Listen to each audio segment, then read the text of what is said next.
Hello all, welcome to Lynn's Women's World.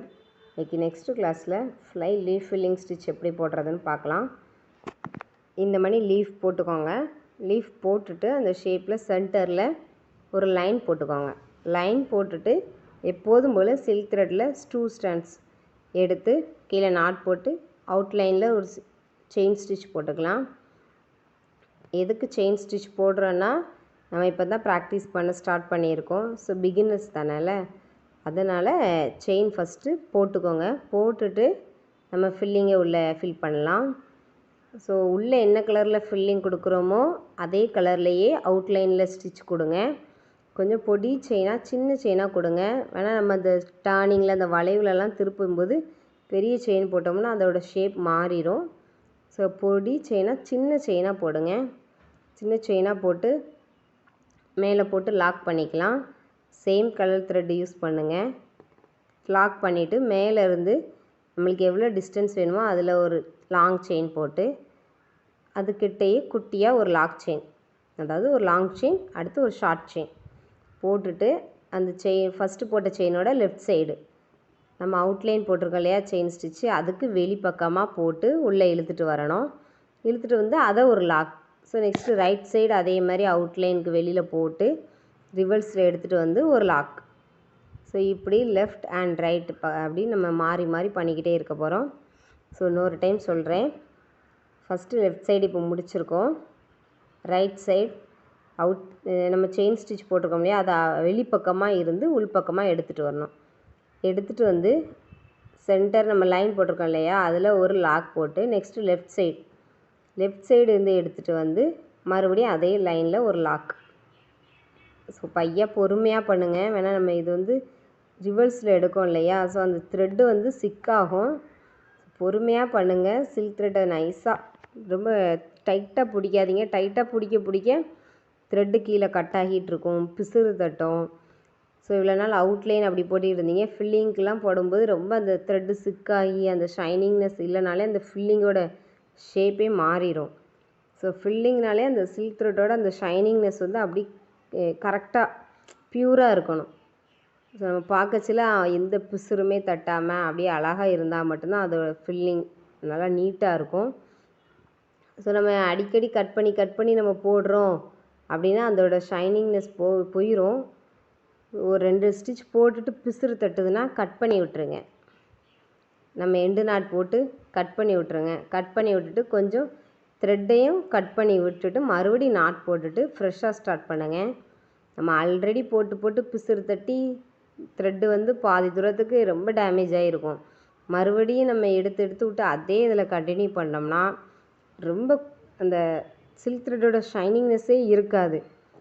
அதனால தான் கொஞ்சம் தூரத்துக்கு கட் பண்ணி விட்டுட்டு நெக்ஸ்ட்டு நியூவாக ஸ்டார்ட் பண்ணோம்னா அந்த ஷைனிங்னஸ் வந்து அப்படி நம்ம எத்தனை டைம் கட் பண்ணி நாட் போட்டு ஃப்ரெஷ்ஷாக ஸ்டார்ட் பண்ணாலும் புதுசாக போட்ட மாதிரியே ஒரு ஃபீல் இருக்கும்.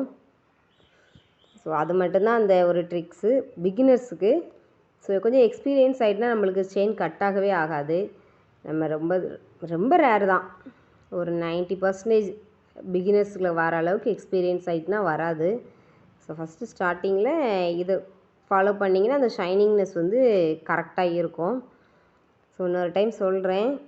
லெஃப்ட் சைடு ஃபஸ்ட்டு போட்டு கீழே ஒரு குட்டி செயின், நெக்ஸ்ட்டு ரைட் சைடு போட்டு கீழே கொண்டு வந்து ஒரு குட்டி செயின். ஸோ ஒரு லாங் செயின், ஒரு பெரிய செயின், ஒரு சின்ன செயின், இந்த 2 தான் நம்ம கண்டினியூவாக ஃபாலோ பண்ண போகிறோம். பட் இதை கொஞ்சம் க்ராஸாக போடுவோம். நம்ம பட்டன் ஹோல் போட்ட மாதிரி தான் ஃப்ளை ஸ்டிச் க்ராஸாக போட்டோம் இல்லையா, அதே தான். அதில் போடுற அந்த ஒரு செயின் நம்ம எக்ஸ்ட்ரா போடுவோம். அந்த செயின் வந்து இந்த ஃப்ளை ஸ்டிச்சில் கிடையாது, லீஃப் ஃபில்லிங்கில் கிடையாது. ஸோ பொறுமையாக போடுங்க. பொறுமையாக போட நம்மளுக்கு நிறைய அதில் உள்ள நுணுக்கங்கள்லாம் தெரியும். ஸோ நம்ம அப்போ தான் எதெல்லாம் தப்பு பண்ணுறோம் அப்படின்னு நம்மளுக்கே தெரியும். ஸோ ரொம்ப பிசுறு தட்டுது கட் ஆகுதுன்ட்டு விட்டுறாதீங்க. பொறுமையாக பண்ணுங்கள், டைம் எடுத்து பண்ணுங்கள். ஸோ நான் பண்ணுறது உங்களுக்கு புரியலை அப்படின்னா வாய்ஸை வந்து மியூட்டில் போட்டுட்டு ஸ்டிச்சை மட்டும் கவனித்து பாருங்கள். பேசுகிறத கட் பண்ணிவிட்டு மறுபடியும் பாருங்கள். இன்னொரு டைம்னாலும் ரிவர்ஸ் பண்ணினாலும் பாருங்கள். ஸ்கிப் பண்ணிவிட்டு போயிடாதீங்க. வேணால் பொறுமையாக பார்த்து பொறுமையாக பண்ணினீங்கன்னா மட்டும்தான் ஸ்டிச்சஸ் வரும். ஸோ பேசிக்லேருந்து தான் நம்ம அட்வான்ஸ்க்கு போய்கிட்டு இருக்கோம். ஸோ ஒவ்வொரு ஸ்டிச்சஸாக இனி இன்க்ளூட் ஆகி கொஞ்சம் கொஞ்சம் பெருசாக தான் வரும். அதெல்லாம் பையா போட்டு பழகிக்கோங்க. நிறைய பேர் யூடியூப்லேயே வெறும் கிளாஸஸ் ஆன்லைனில் மட்டுமே பார்த்து பண்ணிக்கிட்டு இருக்கீங்க. அவங்களுக்காகவும் சேர்த்து தான் இந்த வீடியோ நான் போட்டுக்கிட்டு இருக்கேன். ஸோ பொறுமையாக பண்ணுங்கள். என்னோடய ஸ்டூடெண்ட்ஸ் மட்டும் இல்லாமல் மற்றவங்களும் நிறைய பேர் போட்டு பழகிட்டு தான் இருக்கீங்க. அவங்களுக்காக தான் இந்த டிப்ஸு. பொறுமையாக பண்ணுங்கள், பையா பண்ணுங்கள். So next colours. நிறைய கலர்ஸ் யூஸ் பண்ணுங்கள். கலர்ஸ் யூஸ் பண்ண தான் அந்த இமேஜோட ஃபுல் கலரே நம்மளுக்கு தெரியும். ஸோ ஒரே கலரே யூஸ் பண்ணாதீங்க. கொஞ்சம் பழைய த்ரெட் யூஸ் பண்ணாதீங்க. நான் எப்போதுமே சொல்கிறது தான், பழைய த்ரெட் யூஸ் பண்ணாதீங்க. நீடிலையும் அடிக்கடி சேஞ்ச் பண்ணாதீங்க.